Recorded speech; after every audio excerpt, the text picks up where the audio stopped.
안녕하세요, 제시카 담비입니다. 드디어 좀 방 정리도 하고 지금 거의 한 달이 다 돼가는데 이제야 좀 안정이 되고 방 구하는 정보를 이제 좀 드려보려고 해요. 제가 그때 한국에서 영상 찍을 때 저는 임시 숙소를 구하지 않고 6개월 단기 계약을 해서 왔다고 했었어요. 근데 제가 추천드릴 수 있는지 없는지를 모르겠어서 와서 말씀을 드린다고 했었는데 앰뷸런스 소리가 항상 많이 납니다. 이제야 제가 경험을 해보고 말씀드릴 수 있을 것 같아요.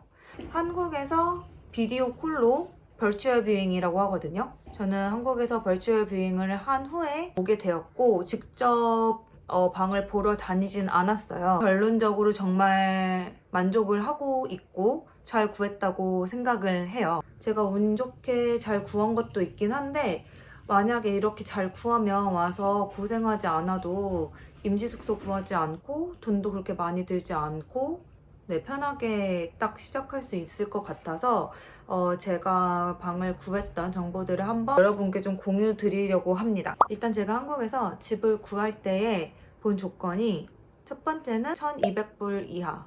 캐나다 집값이 엄청 비쌉니다. 그래서 처음에는 무조건 쉐어하우스에 산다고 생각을 해야 돼요. 제가 미국에서도 마스터룸이라고 해서 화장실을 혼자 썼었는데 지금 물가 기준으로 생각하면 캐나다가 너무 비싸요. 그래서 화장실도 쉐어해야 되고 주방도 쉐어해야 되고 일단 혼자 산다는 생각은 처음에는 하긴 좀 어려울 것 같아요. 그래서 저는 첫 번째는 어쨌든 쉐어하우스에 1200불 이하. 두 번째는 치안이 좋은 곳. 밴쿠버가 치안이 굉장히 되게 좋긴 한데 그 와중에도 안 좋은 곳들이 몇 군데 있다고 해요. 예를 들면 게스트타운 근처나 다운타운에도 홈리스들이 많은 곳이 있어서 치안이 좋은 쪽을 저는 중요하게 생각을 했고, 그리고 세 번째는 위치. 다운타운은 솔직히 너무 비싸서 지금 당장 살 생각은 안 하고 나중에 이제 이사를 가게 되면 다운타운에 한번 살아보고 싶긴 한데 처음에는 그래도 대중교통이 편하고 위치가 좋은 곳, 그리고 다운타운에서 대중교통으로도 30분 이상 넘지 않는 곳을 저는 생각을 했습니다. 다운타운을 벗어나고 나면 이스트 밴쿠버, 리치몬드, 버너비 이렇게가 제일 가까운데 리치몬드는 사실 2존으로 넘어가기 때문에 대중교통을 탔을 때도 좀 비싸기도 하고 거기는 좀 중국인들이 많이 살아요. 아시아인들이 많이 살아서 저는 그래도 최대한 좀 캐나다를 느껴보고 싶어서 이스트 밴쿠버 쪽으로 찾았습니다. 버너비도 사실 스카이트레인 타면 다운타운까지 가깝긴 한데 좀 외곽으로 벗어난 쪽이거든요. 그래서 저는 최대한 다운타운 가까운 쪽으로 찾아봤고요. 네 번째는 저 포함해서 4명 이하로 쉐어했으면 좋겠다고 생각을 했어요. 화장실이나 주방이 솔직히 5명이 넘어가면 조금 힘들 것 같고 4명도 사실 많긴 한데 그래도 4명까지는 괜찮을 것 같다. 그리고 가구가 갇혀 있는 곳.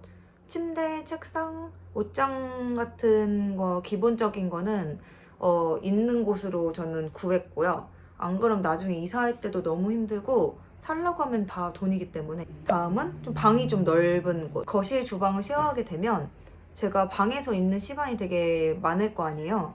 그래서 방에서 모든 거를 할 수 있는, 작업도 할 수 있고 쉴 수도 있고 밥도 먹을 수 있고 정말 딱 화장실을 제외하고는 원룸이라고 생각하고 모든 걸 다 갖추고 있고 싶어서 방이 그래도 최대한 넓은 곳을 봤고요. 주변에 카페가 적어도 1개는 있는 곳. 제가 사실 한국에서도 그렇지만 여행 갈 때도 그렇고 카페를 되게 많이 다녀요. 집에서 작업 안 될 때, 공부도 잘 안 되고 이럴 때는 저는 거의 매일 카페를 가서 하기 때문에 걷는 거리에 적어도 하나는 있어야 된다고 생각을 해서 주변에 카페가 1~2개, 적어도 1개는 있는 곳을 찾았고요. 그리고 1년을 계약하기에는 사실 집이 어떤지를 모르니까 6개월 계약이 가능한 곳, 이렇게 생각을 했습니다. 다음은 제가 나중에는 차를 살 생각이어서 차를 샀을 때 파킹이 가능한 곳, 이건 혹시를 대비해서 그렇게 생각을 했고요. 여기까지가 제가 집을 구할 때 중요하게 생각했던 부분입니다. 제가 이용한 사이트는 페이스북 마켓플레이스, 그리고 두 번째는 크랙슬리스트, 그리고 세 번째는 우베뉴인데 저는 한인 외국인들이 사는 곳에는 그렇게 살고 싶지 않았어요. 왜냐면은 그렇게 되면 또 한국 같은 느낌이 들 것 같아서. 그래서 우베뉴는 최대한 정말 집이 구하기 힘들어졌을 때 보려고 마지막으로 뒀고, 크랙슬리스트를 처음에 찾아봤는데 연락하는 게 너무 불편한 거예요. 이메일로 보내야 되는데 답장이 정말 느리고 한 10군데 보내면 두세 군데 올까 말까 했습니다. 그리고 사진이 디테일하게 올라와 있지 않고 되게 사이트 자체가 보면 좀 올드한 느낌이 있어요. 그래서 좀 보기가 불편해서 처음에는 크랙슬리스트에서 보다가 결국에는 페이스북 마켓플레이스에서 구했습니다. 페이스북 마켓플레이스의 장점은 일단 연락하기가 쉬워요. 그냥 메신저를 보내면 인스타 DM 하듯이 바로 이게 답장이 오고, 시차 때문에 늦게 오는 경우들이 많긴 한데 밴쿠버의 낮 시간에 맞춰서 연락을 하면은 연락하는 게 굉장히 쉬웠어요.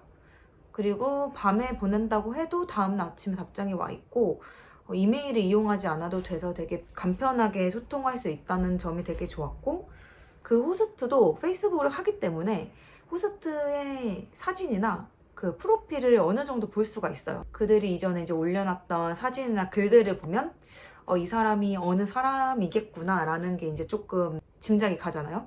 그래서 저는 그게 좀 좋았고, 크랙슬리스트보다 사진이 조금 더 디테일하게 올라와 있었습니다. 한국에서 방을 구하기에는 되게 적합했고, 사실 만약에 제가 밴쿠버에 와서 집을 구한다고 해도 저는 페이스북 마켓플레이스에서 구할 것 같아요. 그리고 밴쿠버에서 렌트를 하는 시스템을 말씀드리면 월세를 매달 내요. 그리고 디파짓, 보증금을 월세의 반을 냅니다.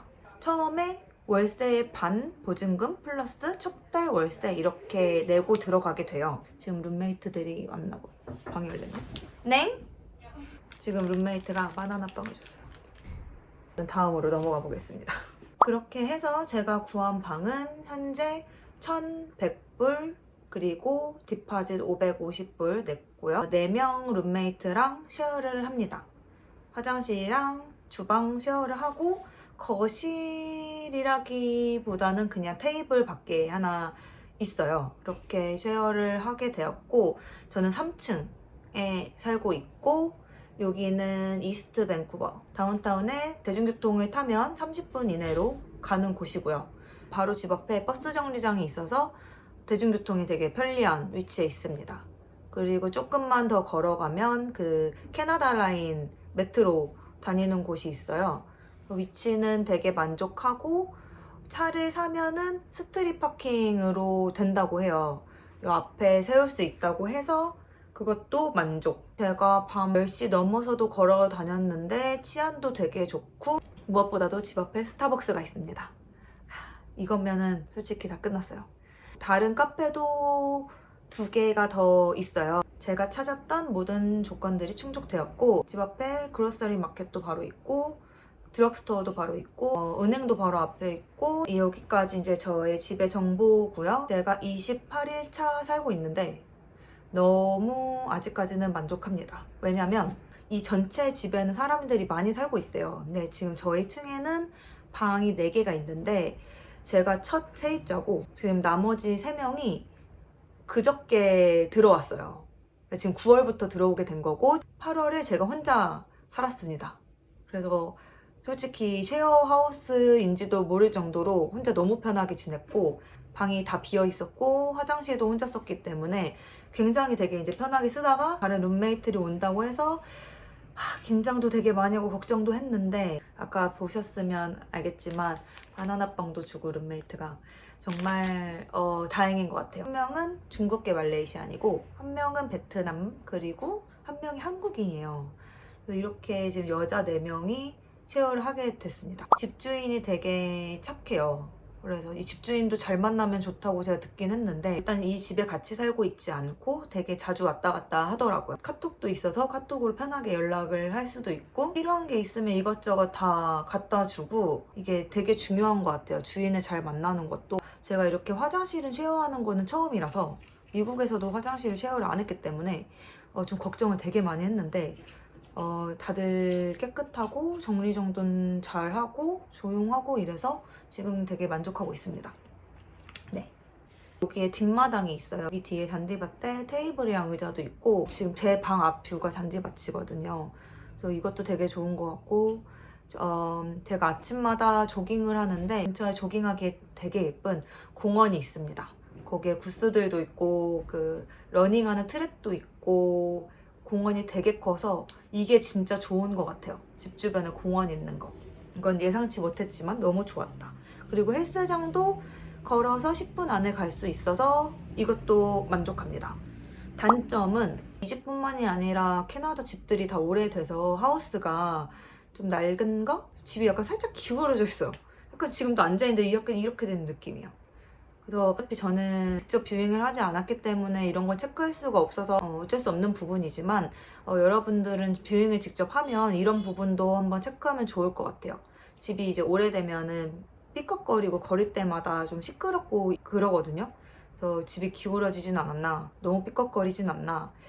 예민한 사람들은 이 소리 때문에 자면서도 깰 수 있기 때문에 이런 걸 체크하면 좋을 것 같습니다. 세탁기가 밖에 있어요. 뒷마당 쪽에 있어서 밖으로 나가서 세탁기를 사용해야 돼서 그게 조금 불편한 것과 코인 런더리라서 세탁기 이불 그리고 그 건조기 이불 해서 한 번 빨래할 때 사불이 듭니다. 한 4,000원이 들어서 그게 조금 안 좋은 거. 그리고 유틸리티가 포함되지 않았어요. 이번 달에 유틸리티 보니까 한 40불 정도가 나왔더라고요. 월세, 세탁, 비용, 유틸리티 이렇게 세 가지를 다 더했을 때 총 1,200불 이하로 렌트비가 됩니다. 여기 와가지고 제가 느낀 점 중에 집을 구하는 팁을 말씀드리면 일단 제일 중요한 거 미국에서 2번 다 2층, 3층에 살았어가지고 인지를 못하고 있었는데 캐나다 집들이 보면은 창문이 되게 커요. 창문이 크고 밖에서 다 보여요. 1층에 살면 지나다니는 사람들이 집 안을 다 볼 수가 있어요. 그래서 커튼을 항상 치고 있어야 되고 창문을 열었을 때 소리가 엄청 시끄럽고 저는 밝은 걸 좋아해서 항상 커튼이랑 창문을 좀 열어놓는 편이기 때문에 1층에 살면 많이 좀 힘들 것 같다는 생각이 들더라고요. 나는 어차피 커튼도 치고 창문도 닫고 그러고 지낸다 하면은 1층에 사는 게 괜찮은데 지금도 밖에 뷰가 되게 이쁘거든요. 밖에 뷰도 좀 보고 싶고 내 좀 사생활이 덜 침해됐으면 좋겠다 하는 분들은 집을 2층이나 3층에 구하는 게 좋습니다. 그리고 위층에 살수록 몰랐는데 여름에는 시원하고 겨울에는 따뜻하대요. 그래서 추위를 많이 타는 분들은 위층이 되게 좋은 것 같습니다. 방을 선택할 때에도 보통 여기 집들이 보면 도로 쪽이랑 뒷마당 쪽이 있어요. 그래서 도로 쪽에는 차 지나다니고 사람 지나다니는 게 이제 다 보이는 쪽이고 뒤쪽에는 이제 마당, 주택가 이렇게 돼 있단 말이에요. 그래서 이런 것도 고려해서 집을 구하면 되게 좋을 것 같아요. 전 운이 좋게도 여기 왔을 때 아무도 없었기 때문에 제가 방을 고를 수가 있어서 뒷마당 쪽으로 방을 골랐거든요. 여기 선셋이 보이는 쪽이어가지고 아침에 엄청 눈부시지 않고 밤에는 이제 노을을 볼 수 있는 그런 쪽이어가지고 저는 이쪽을 선택을 다행히 이제 할 수 있었는데 뷰잉을 직접 하시는 분들이 이런 것도 고려하면 정말 좋을 것 같아요. 다음 팁은 페이스북 마켓플레이스나 뭐 크랙슬리스트나 처음에 이제 인사를 하고 연락을 하잖아요. 그때 내 정보를 최대한 디테일하게 적으면 답장이 잘 옵니다. 네. 처음에는 저는 이 방 아직 있냐? 나 언제 가는데 이때 괜찮냐? 이런 식으로 보내니까 답이 안 오더라고요. 페북에서 집을 구하다가 어떤 집주인이랑 친구가 되었어요. 그 집은 들어가지 않게 됐는데 친구가 돼서 나중에 이제 물어보니까 이 방 아직 있냐라는 그런 질문이 하루에 몇십 개가 온대요. 그러니까 다 대답해 줄 수가 없다고 하더라고요.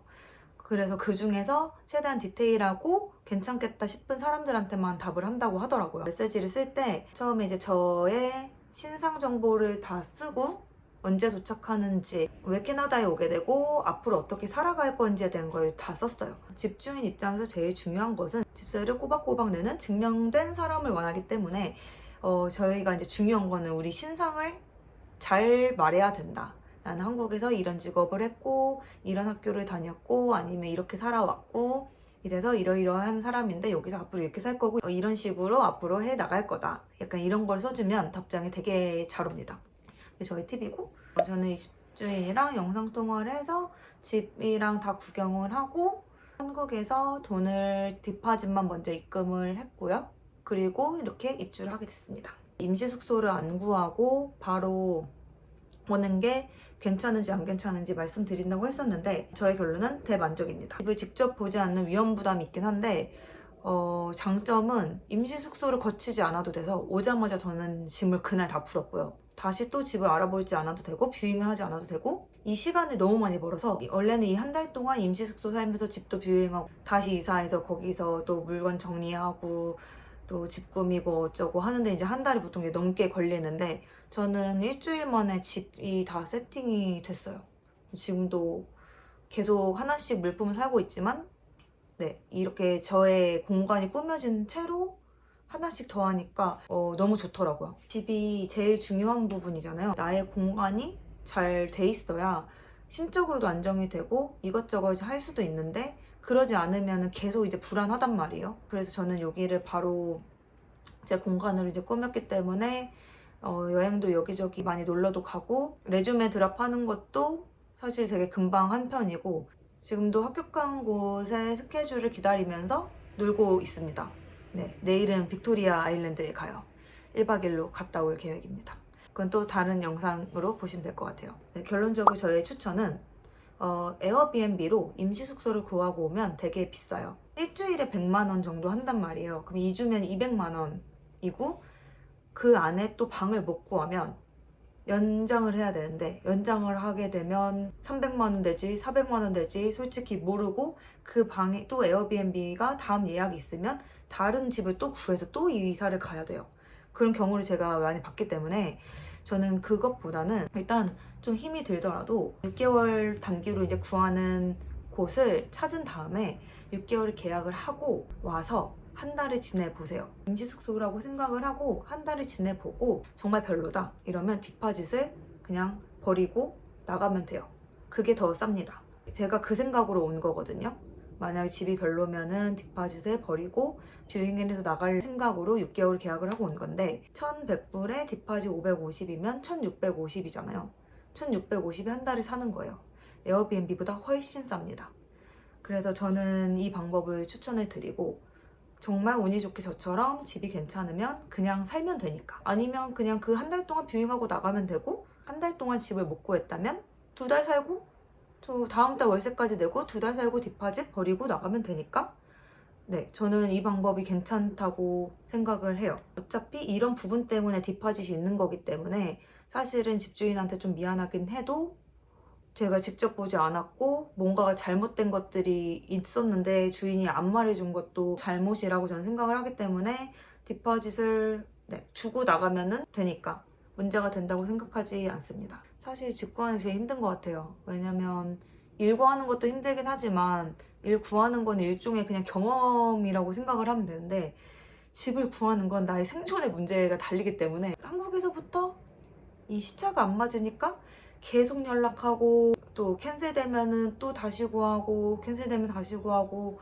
고생은 많이 하는데 고생하고 발품 파는 만큼 좋은 집을 만날 수 있으니까 네, 한국에서 좀 많이 알아보셔서 안정되게 오셨으면 좋겠고 자기만의 기준을 좀 세우고 그 기준에 부합하는 집을 구하셨으면 좋겠어요. 그 기준을 세우고 나니까 어쩌다 보니 그 기준에 맞게 집을 구하게 되었고 아무것도 없는 상태에서 구하면 집도 너무 많고 너무 힘들기 때문에 어느 정도의 내가 원하는 그런 것들을 좀 정리해서 집을 잘 구하셨으면 좋겠습니다.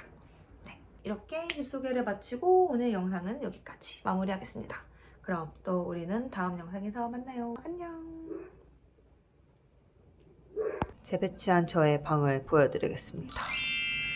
빰빠밤빰빰 여기 이렇게 행어를 두고 들어가면 여기에 이렇게 화장대 만들 계획이고 여기는 내가 작업할 공간 아니면 책 읽고 공부할 공간 여기에 TV가 있는데 여기를 어떻게 해야 될지 모르겠어요. TV 안 봐서 얘를 없애고 뭔가를 하고 싶은데 얘는 좀 고민해보고 그리고 여기는 아직 덜 정리됐지만 여기 짐칸 그리고 이렇게 보면은 여기에 침대, 라디에이터 이렇게 있고 이렇게 가면 저의 삶의 질을 높여준 가습기 그리고 여기가 얘를 지금 새로 만들었어요. 이렇게 모자랑 벨트랑 밑에 수납 공간 있고 여기도 이렇게 액세서리랑 향수 등등등 옷, 가방 그리고 여기가 창고 공간 가방 놨고 여기 옷 여기도 옷 밑에는 이렇게 짐 놓는 곳 이렇게 해서 저의 공간이 또 완성됐습니다.